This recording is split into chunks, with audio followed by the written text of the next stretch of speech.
U.S. Zionist war on Iran intensifies. Strikes across multiple cities have killed civilians, including a newborn and his sister in Iraq and Iran, while Tehran retaliates against U.S. assets in neighboring countries.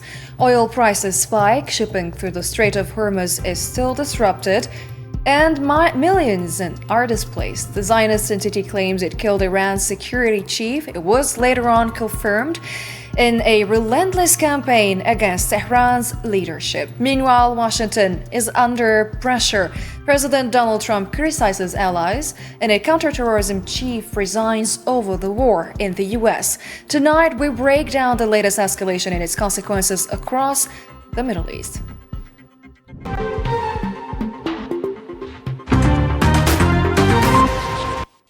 And to break this down, we have a panel of guests that are joining us. First, we start with you, Mr. Abdelrahmi Bissaha, economic expert, joining us live from Washington, D.C. via video conference. Thank you for being with us. It looks like Mr. Bissaha is not yet here. We welcome Akram Khalif, security expert. Thank you for being here with us in our studios. Thanks for having me. Thank you very much. And Hussam Barkan also is joining us tonight. Thank you for joining us. Always a pleasure being here with you, Maria. Thank you very much. And we might start with you, Mr. Akram Khalif. So the Zionist entity says it has killed Ali Larijani, a key figure in Iran's wartime command. It was later on confirmed by Iran. Are we now looking at a leadership decapitation strategy, and how dangerous is this in terms of escalation? In the very case of Ali Larijani, it's quite interesting because he had the reputation of of a man being reformist and being maybe the new face of the new leadership of Iran. And a lot of people saw in him a solution to end this crisis and to end this war. It's very strange. It also means that the Zionist entity doesn't want to solve the issue, and they want to put the whole region into a quagmire. The Zionist entity is now targeting all the leadership in Iran, despite the fact that the Iranian regime is totally redundant and totally self-relying on a lot of people. So there will be no solution in this way apart from wreaking hell in the area. Mr. Abdelrahmi is joining us now. Thank you for joining us, Mr. Abdelrahmi. You are Thank you so much. An economic expert, and you're joining us live from Washington, D.C. Hussam, is this a new killing of Ali Larijani? We heard it this morning, and we also confirmed it tonight, a couple of hours ago. Is this a strategy they are using, and how dangerous do you see this? Thank you, Mariam. Just like as the professor was saying, it's since the beginning of the war, it's a strategy followed by the Zionist entity, by the United States also, because we noticed at the very beginning of the war, or what they called, a strike, they started by killing the supreme leader, which was a shocking attack. And then they targeted multiple other leaders. And after the assassination of the supreme leader, Larijani rised as one of the most important figures in Iran. Even like AP and Reuters considered his assassination as probably the most important senior assassination so far, even more than the supreme leader. Can you imagine this? This was reported by Reuters and AP. And one thing that is very, very important, Mariam, that we should emphasize on is that even though we're noticing that the leadership is being assassinated, leadership is being killed, and the United States and the Zionist entity were waiting for the collapse of the Iranian regime, but this did not happen because basically what Iranians currently are following a very, very interesting defense doctrine called the Mosaic defense doctrine, which is very, very interesting. And they were actually using this strategy because they knew that the leadership is going to be targeted. So what is this strategy is about is basically dividing the military command of Iran into 31 pieces, just like a mosaic picture, mosaic picture. Mm-hmm. And each one of these pieces or these sub-commands, they have the ability, or they have the ability to continue striking or to continue the war, even though the leadership is being assassinated. The very highest leadership, even if it's not there, exactly. They have someone else for it. Exactly. So it's a decentralized system that was put in place only by Iran, and you couldn't see this anywhere else. It's a specific model in Iran for them, and it's working efficiently. So we're seeing that even with the killing or the assassination of the supreme leader and now other senior leaders, we're seeing that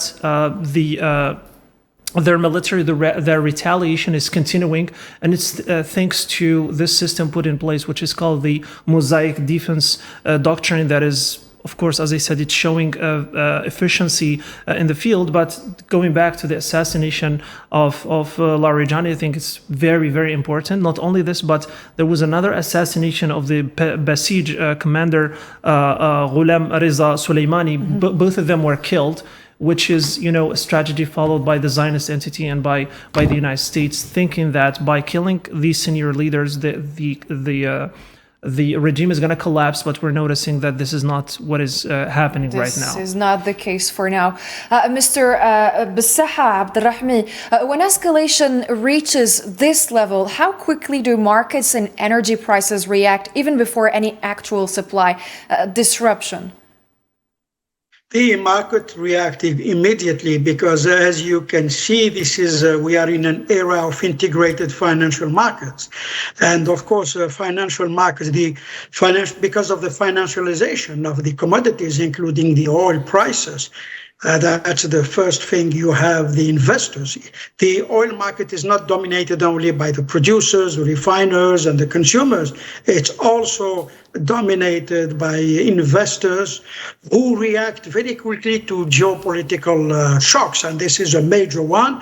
And it's taking place in the region where you have 30% of the energy supply of the world. So you have a shock, which is not a supply shock, but a geopolitical shock. You have, of course, a premium on the geopolitical risk. So you have a rise in the price, which is now around $100. This is the spot price. We have to make a distinction between the spot price, it means prices which are for immediate delivery, and you have to have the futures price. The futures price of a 6 to 12 month is around $70, because investors are thinking that this conflict may not last for a long time. So that's where we are today. Even if the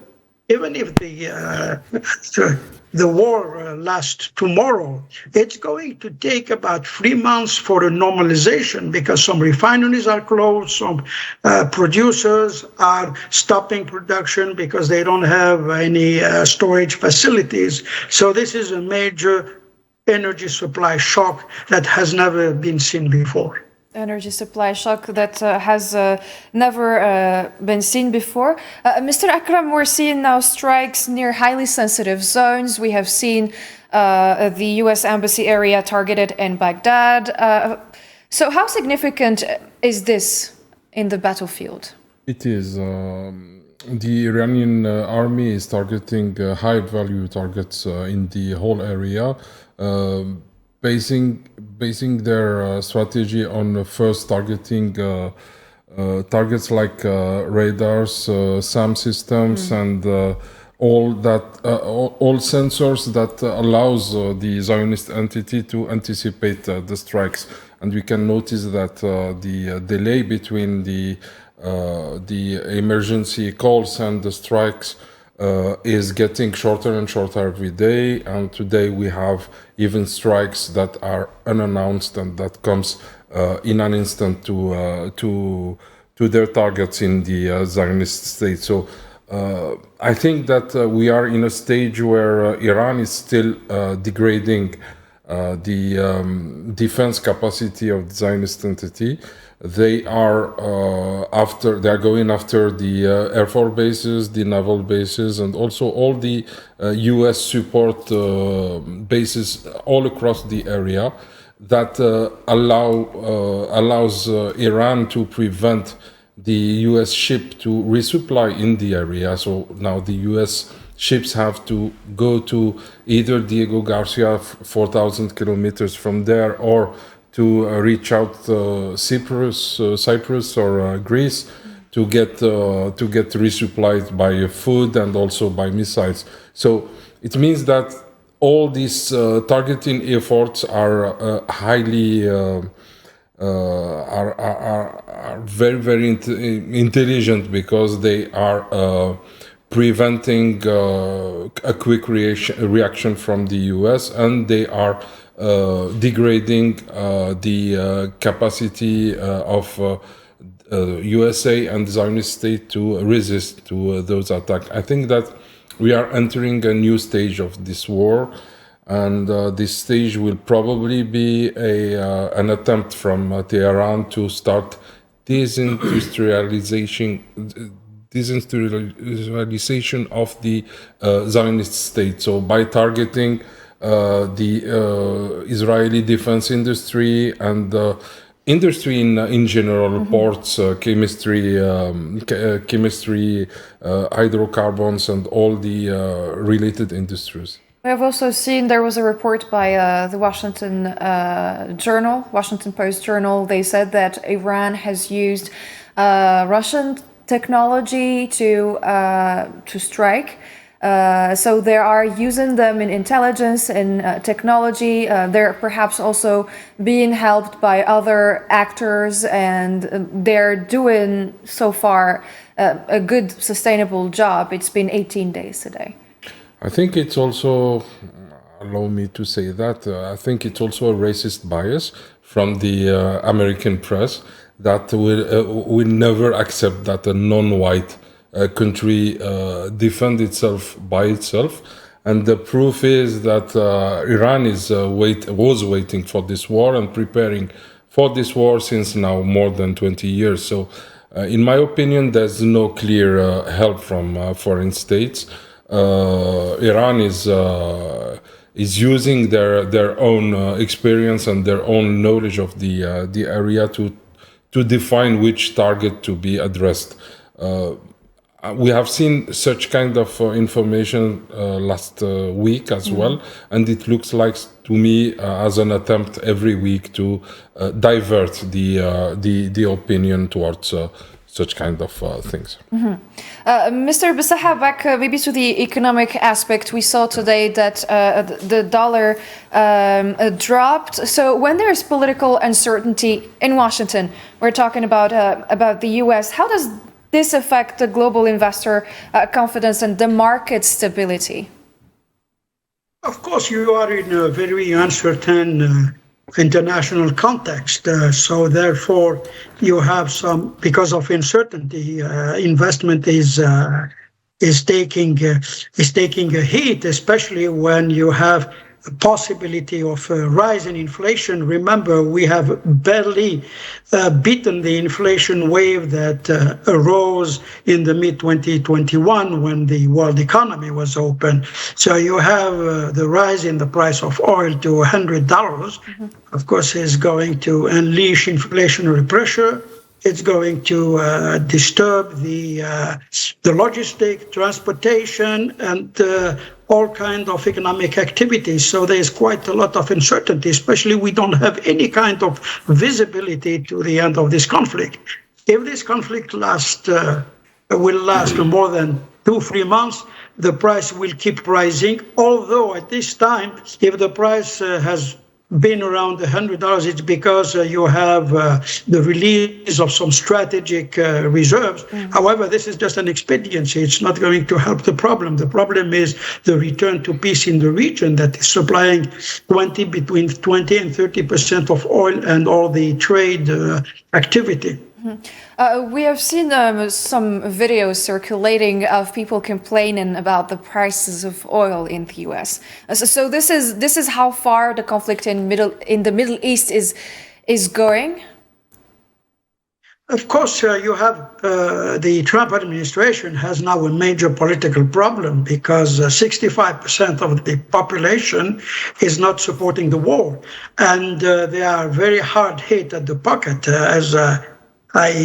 When I go to refuel I bought some gas this weekend. It was $3.45. Before the war, it was $2.75 a gallon. So there is an incredible rise in the petroleum prices, and the energy prices is going to make its way through the economy and would already weaken a world economy that is weak. So that's the problem. And we have in the United States the upcoming midterm election. Remember, President Trump was elected on the promise that he's going to bring down inflation, that prices of oil were extremely high. And this is exactly the scenario that we are facing today as U.S. citizens. As U.S. citizens, Mr. Akram Khalif, with the continued missile strikes between the Zionist entity and Iran and the U.S., how do you assess Tehran's ability to sustain the same pace in this war, even though the other parties, the Zionist entity and the U.S., are saying that they neutralized them? It's an attrition war, so it means that the first party that loses its assets, missiles, will lose the war. So far, it looks like Iran still has a lot of missiles in their stocks. It also looks like the US and the Zionist entity, together with the other Gulf states, spent and wasted a lot of missiles, air defense missiles, against the first waves of attacks from Tehran. Meanwhile, Tehran strongly degraded the ability of the Zionist state to foresee the trajectory of missiles, which means that it's possible to for Tehran to lower the pace, but to add value to the objectives they target. So, which means that if we see today 5-10 missiles targeting the Zionist state, comparing to the first day where they shot, they launched more than 100 missiles, it doesn't mean that it's a decrease. It's a new way to do the thing. So they have their own strategy that is completely different from the other opponent's strategy. Exactly. And so far they are getting more and more accurate, and they are having less and less resistance from the Zionist states, which means that they don't have to launch a lot of missiles to achieve their goals. We've heard that Trump, he said that we're going to end the war soon, and then he said we're not going to end the war soon. Just today, also another or other contradictory statements by the U.S. president. Exactly, Mariam. So as you were saying, the contradiction of statements by the Trump administration was, we noticed this as journalists since the beginning of the war. We noticed that at the beginning, even the objectives of the war were changing constantly after each press conference. And, at the beginning, they said the goal is, to change the regime. And then there was the assassination of the supreme leader. And after this is what they were expecting, swift, short strike that's going to participate or going to cause the collapse of the regime, but this did not happen. And then, the goals kept changing and changing. And, Mariam, that there are so many reports that talk about the fact that the United States doesn't really have a clear objective in the war. It's not us, it's reports from the United States. We have AP that reported this, and we have even The Guardian that talked about this and talked about the fact that the United States doesn't have really a clear exit strategy from this war. especially that as Mr. Harif was talking about, and the other professor, that the midterm elections are very near. And it's very important for the Trump administration to sell to the American public that this was a victory. But so far, we're seeing a lot of contradiction, a lot of statements that, doesn't really support the war. And even like today, Mariam, we noticed the resignation of the head of the National Counterterrorism Center, Joe Kent. And the letter sent to Donald Trump was shocking. Because as we were talking, this is a very unpopular war. 64% of Americans are rejecting this war.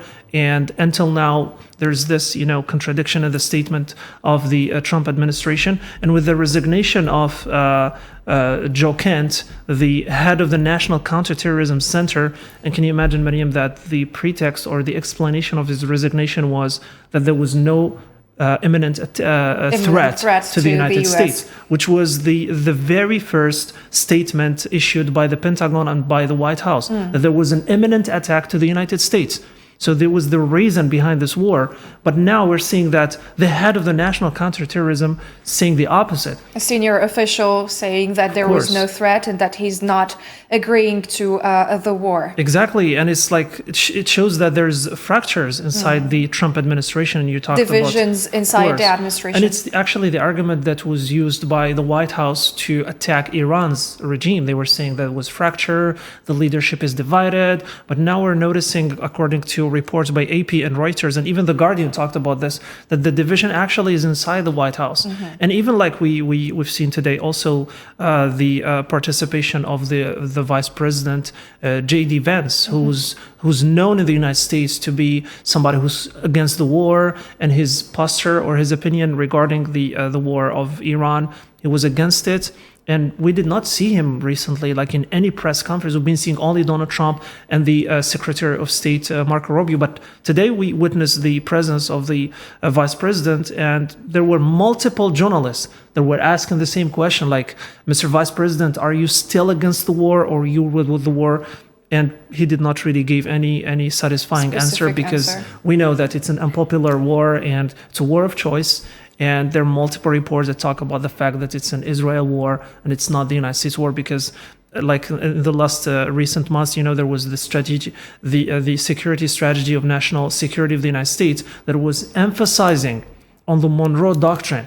They want to focus on the Western Hemisphere of the United States. Iran is very, very far from the Western Hemisphere. So like this contradiction, Mariam, as you just said, is very clear. And we're seeing a lot of hesitation, a lot of contradiction of the statements and the posture of the United States. Mr. Basaha, so the war is unpopular. We've seen many opinion polls done in the US saying that the war is not being supported by the Americans. Well, we have to be we have to be very specific. It is true that 65% of the whole population is not supporting the war, and they said we did not vote for that. However, within the Republican Party, you have 86% of the constituents are supporting the President Trump war. Although I agree, and I want to join the other colleagues, there is no visibility as to the exact objective of this war. So you have a double uncertainty, in the political arena, and you have uncertainty on the economic area. Of course, when you conduct a war in the heart of the energy supply, it's going to have a tremendous effect on the economy. And they could get worse if the war of attrition continues. So that's at one point, both parties, they have, an obligation to come to peace and find a diplomatic solution. So there is division and there is no clear goal and strategy in the US? Yes, definitely. Unless we consider that the AIPAC's and the Israel strategy is the one that rules in the US. We don't see a clear strategy in Washington. It's maybe an opportunity as well, because it allows the President Trump to decide and to claim a victory on for any reason. So he had the opportunity the first day of the war to claim the victory after the assassination of the supreme leader. He could have been doing the same today after the assassination of Ali Larijani, but it looks like he's looking after a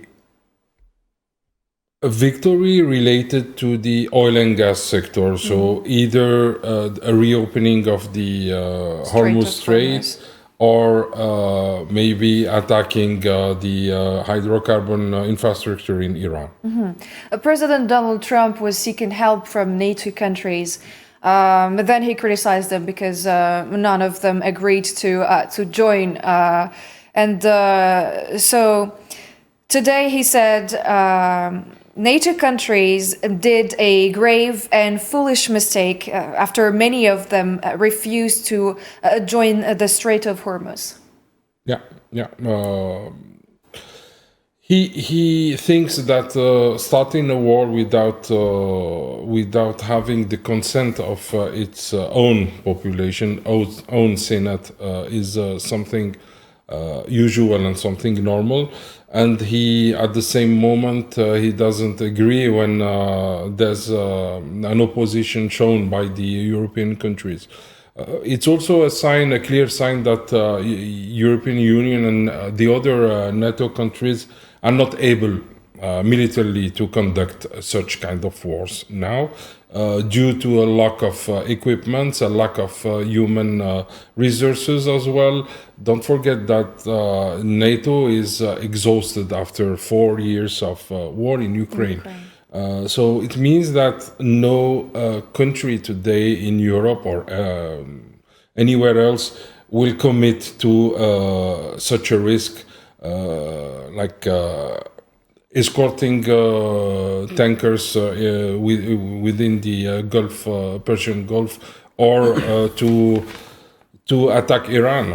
So we have seen so many countries enduring attacks from Iran that I think that no European country today will dare enter the war. So they're going to be militarily isolated? USA? The USA, if they don't join their military operations, naval operations. Yes, but it will have a political impact, because the military impact will be marginal. USA has such a big army that they can handle such kind of wars, but without a clear war objective, they will never win this one. Maybe let's go to a report done by our colleague on this matter. So at a time when Trump and his administration reiterate their call for the NATO allies for more engagement in the war against Washington, or against Iran, the bloc has shown a remarkable reluctance in their stance towards the war and their military engagement with Washington. Let's have a listen. This agreement is quietly mounting between the United States and its NATO allies, as the ongoing war on Iran exposes deep divisions within the transatlantic alliance. While no formal rupture has occurred, analysts warn the conflict is creating indirect tensions that could reshape relations between Washington and key European capitals. The latest flashpoint emerged after several NATO members declined U.S. requests to support military operations in the Strait of Hormuz, a vital oil transit route disrupted by Iranian retaliation. U.S. President Donald Trump sharply criticized the refusal, calling it a very foolish mistake, and hinting Washington may reconsider its reliance on the bloc. Nice to see that NATO, while they agree that it was a very important thing to do, they agree fully. Nobody said, oh, you shouldn't do it. They would have had a nuclear weapon within 1 month of when we had the B-2 bombers bomb the nuclear potential. I call it the nuclear dust. I think NATO's making a very foolish mistake. And I've long said that, I wonder whether or not NATO would ever be there for us. So this was a great test, because we don't need them, but they should have been there. European governments, however, have stood firm, emphasizing NATO's defensive mandate and noting the conflict was neither jointly planned nor collectively approved. Officials also expressed frustration over the lack of prior consultation reviving long-standing concerns about unilateral U.S. decision-making. Firstly, the region must not be allowed to slide into a never-ending war with unclear objectives. Any further escalation of hostilities would pose major risks to our partners in the Middle East and across the Gulf region. The same would apply in the event of a collapse of Iran's state order, territorial integrity, statehood, and economy. This war must therefore be brought to an end as quickly as possible, with a clear plan and a strategy. While some allies have provided indirect support, NATO has avoided direct involvement to prevent escalation with Iran. The dispute reflects deeper strategic differences. Washington frames the war as essential for global security, while several European nations see it as a dangerous escalation and are urging diplomatic solutions. I don't think the door is closed. I mean, like I said yesterday as well, for the time being, member states do not have an appetite to change the mandate of this operation, especially because the Red Sea is still important as well. So nobody is ready to put their people in harm's way in the Strait of Hormuz. But like I said, we have to find, diplomatic ways to keep this open, so that we don't have a, food crisis, fertilizers crisis, energy crisis in the world. Analysts warn that if the conflict intensifies, these tensions could become a serious test of NATO cohesion and their relations with the United States. Maybe one last comment, Mr. Akram Khalif, before you leave us. Where do you see this war going? Is it going to go further? Is it not? It will probably go up to a couple of months. I expect that Iran will not abandon the fight until they reach at least a ground where they can negotiate in a very balanced manner with the adversary. So it will take a couple of weeks, probably 1 or 2 months for that. Probably 1 or 2 months from now. Thank you very much for joining us, Mr. Akram Khalif. You're a security expert and you joined us live in our studios. Thank you. Thank you very much. Maybe back to you, Mr. Bissaha. So we have seen the report done by our colleague. Bloomberg reported that Iranian authorities approved the passage of some Turkish, Indian ships through the Strait of Hormuz. Some ships are going through the strait, some others are not. How do you see that? Well, this is just a bandage. This is it. Of course, the strategy of Iran is to try to drive a wedge between NATO members of Europe and the United States. So they would let some of their customers, like India, like like China, sail through the Hormuz Strait. However, this is not going to solve the big problems we have in our hands.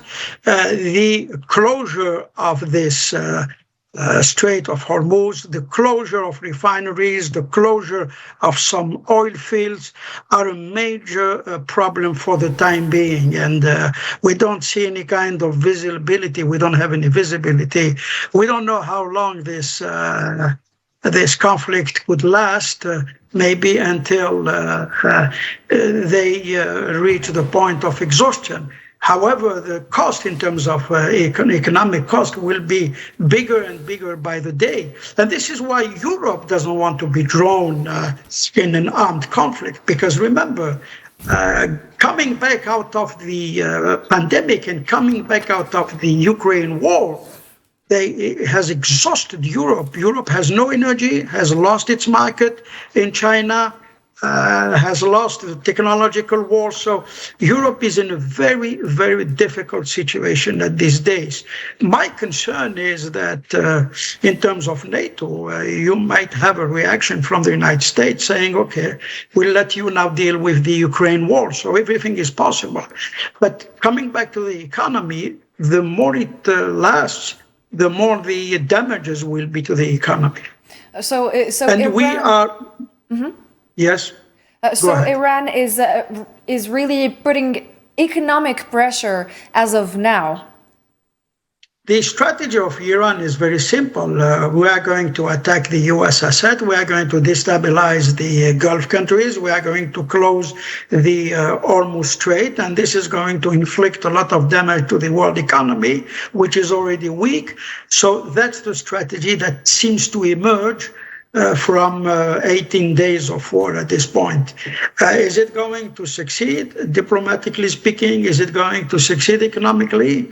We have to wait and see, because there are so many unknowns in this conflict on the political side, on the diplomatic side, and of course on the economic side. Thank you very much. So, Hussam, we're going to see if this is going to be lighter or stronger in the coming days. The Strait of Hormuz, we're seeing that it's still closed a little bit, but other ships are going through that. So Iran is working on a strategy where it's pressuring other countries economically.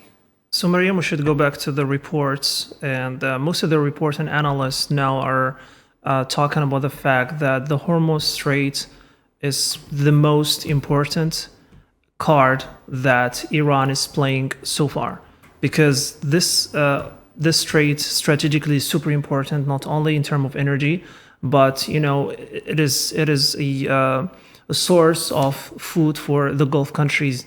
But not a lot of people are talking about it, but there's some analysts that talk about food security for the Gulf states, that they receive 90% of their food from the Strait of Hormuz. So it's not only putting pressure on the oil companies and the supplies of oil to other nations, but the nations that are literally in the region, not other nations like Japan, like China, like the United States and Europe, but basically the Gulf region.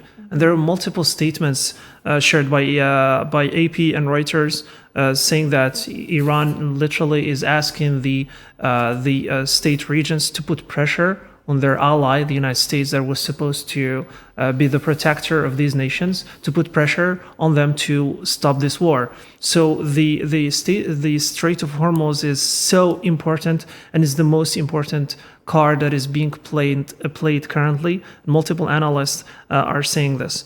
Mariam, let's go back also to the VTR that we just talked about Donald Trump asking European countries and NATO to participate in helping the opening of the Strait of Hormuz, because he's arguing that all these nations are impacted by this. And here we go back to the contradiction of the statements of the White House, because at the beginning, the White House and Donald Trump's statement was emphasizing that the United States is in control. The United States is going to bring ships that are going to escort other tankers to secure the passage of the oil through the Hormuz Strait. And then Donald Trump is asking NATO countries and European countries, not only NATO and European countries, but even Russia and China, to participate in securing the Hormuz Strait. Donald Trump himself said that he's going to convince China to participate in securing the passage of oil through the Hormuz Strait before his visit to China, because that there's going to be like a visit of Donald Trump to China in the next weeks. But until now, all these nations are refusing this. And here, Mariam, we should, and there are analysts talking about this, we should distinguish between sharing concerns and taking responsibility. So basically Europeans, Russia, China, and all the European countries, Japan also, and all the nations that are affected by this closure, they are sharing the concerns of the problem that is going on there. But are they going to take responsibility with the United States? This is basically the debate that is going on currently in Europe and in all the nations that are affected here.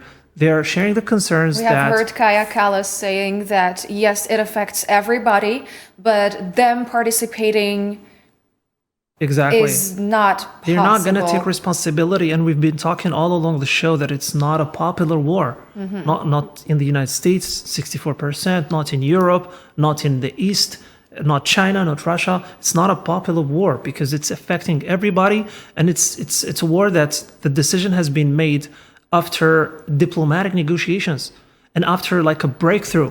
The mediators were talking about a breakthrough. They were talking about the fact they finally reached the solution, and out of nowhere, there was this strike. So it's a very unpopular war, and Donald Trump calling NATO to participate, and then he said like it's a very bad. If NATO did not participate, it's going to be very bad future for their allies. He even criticized them, said that the United States is investing billions of dollars. Protecting NATO nations, but now they're not participating in protecting the Hormuz Strait, and this shows not only division inside Washington, but division among allies, which is an argument that the White House used to use against Iran. So there's a lot of contradiction. There is no clear exit strategy from this war, and there is a lot of division among allies that are refusing to take responsibility of a war they did not decide to take. And this, as you were talking, Mariam, before, it puts the United States in a very isolated position because, as weeks are going, Donald Trump is the Trump administration is gonna be subjected to a lot of pressure, especially that, as the professor was talking about, the midterm elections are very near, and they need to find an exit strategy, and they need to find at least some kind of a victory that they need to sell to the American public. So we heard the EU policy chief Kaja Kallas saying that Donald Trump did not consult them before going to war with Iran. Exactly, Mariam. So this actually, as a lot of analysts are talking, this is not actually the first time. Since the beginning of the Trump administration, we've noticed that there's this fracture between the NATO countries, mainly between the United States and Europe, and we noticed this after the Greenland crisis, when we that Greenland is part of NATO. And literally, the Trump administration wanted to take control of Greenland. They wanted to buy it, and they even wanted to impose control over the Greenland, And then we had a lot of similar statements in the Davos conference, not only Davos conference, but also in the Munich Security Conference, where the statement of the United States were very harsh, as described by a lot of analysts and as described by The Guardian and by AP. And so it's a continuation of states, not something new. And after a few months, now we're seeing the same attitude from European leaders toward the decision of going into the war in Iran, and they are stating that they were not consulted, and they were, even though they are considered as the most important allies to the United States, but they were not consulted. And this is why the Trump administration basically is being put in a very difficult situation in front of the American public and in front of the international community, because as you might know, Mariam, this kind of strikes, they need a coverage from the UN Security Council. There was no Security Council coverage in this war, and there was literally no, as is described by a lot of reports by Reuters and AP, that there was no legal. I'm not going to say it's no legal aspect, but literally there was no self-defense. It's called a preemptive attack. But until now, if we talk international law, until now there's no evidence that suggests that there was an imminent attack on the United States. In the United States, thank you very much, Mr. Besaha. We're talking about the Strait of Hormuz. We're talking about the NATO countries that are saying they don't want to be dragged to the war. They're not gonna participate. They're hesitating to participate in the ongoing war against Iran. So how are we going to see the effects, repercussions on the global markets? How is it going to be seen by the energy traders? How is it already going? Let me first rebound on the geopolitical side of the issue. First of all, Europe is at the weakest point since the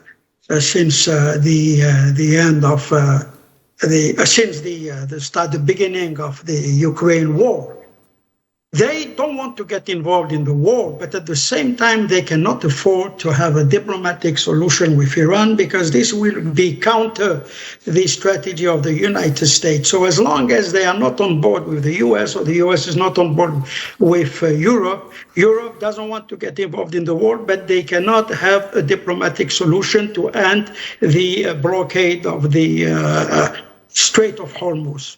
That's on the geopolitical side. What was your economic question, Siran? About economy, how is it going to be seen in global energy markets? Well, for the time being, if you look at the price, you look at the spot price, it's high. Okay, it's $40 above the $60 before the war.